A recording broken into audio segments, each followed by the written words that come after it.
Chegou a hora de falarmos sobre ele, aquele que faz parte do cotidiano de muita gente, proporcionando agradáveis momentos.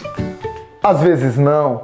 Está em muitos lugares revelando o que há de mais oculto em nossas almas, refletindo nossas almas, proporcionando, entre outras coisas, um momento de reflexão. Estamos falando, é claro, dos espelhos. Physics Records, Physics Records, física na área com você.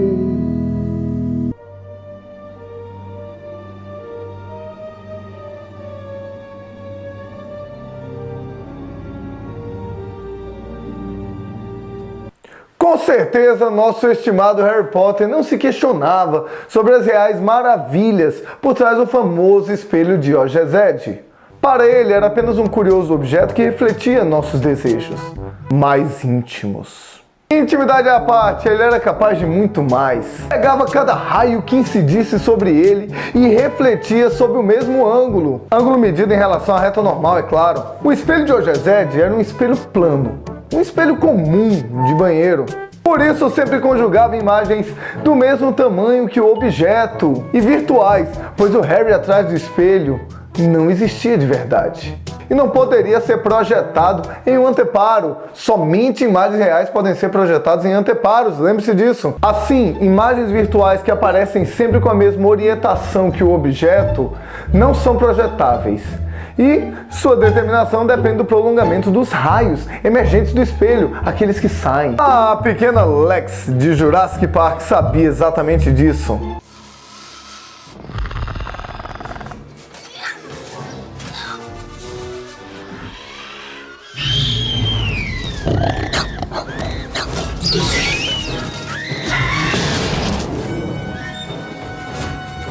Pobre Velociraptor, no entanto, precisava ter estudado um pouco mais antes de atacar a imagem virtual conjugada por Lex.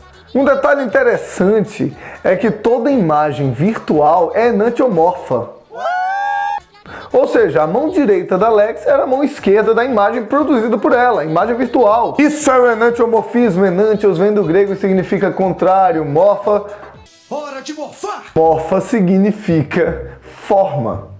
Forma contrária. Mão direita é a mão esquerda da imagem. Ah, mas a imagem produzida por Lex em Jurassic Park e produzida por Harry Potter no espelho de Diogezed são sempre do mesmo tamanho que o objeto.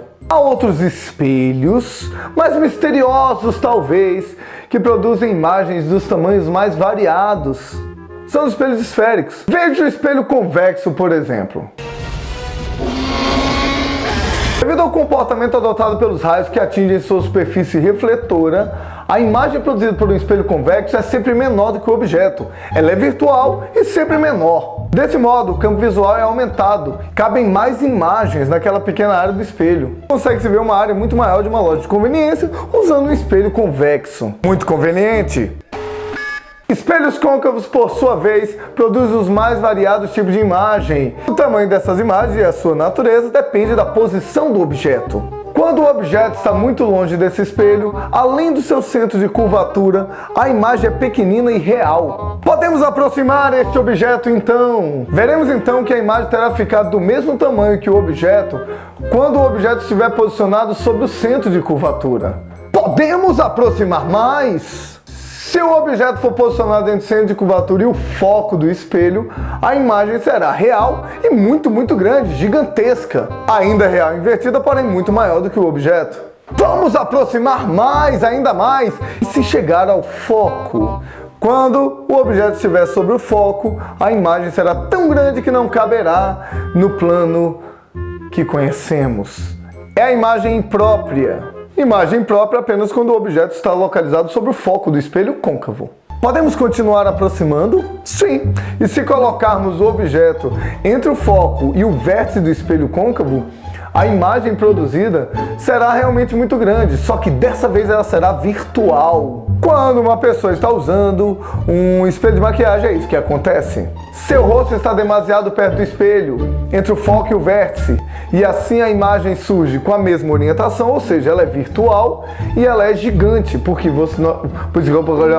Porque nós queremos aumentar o tamanho da imagem e continuar vendo a nós mesmos com a mesma orientação, claro. Espero que tenha aproveitado, em breve voltamos a conversar mais. Physics Records Brasil na área, se liga, valeu!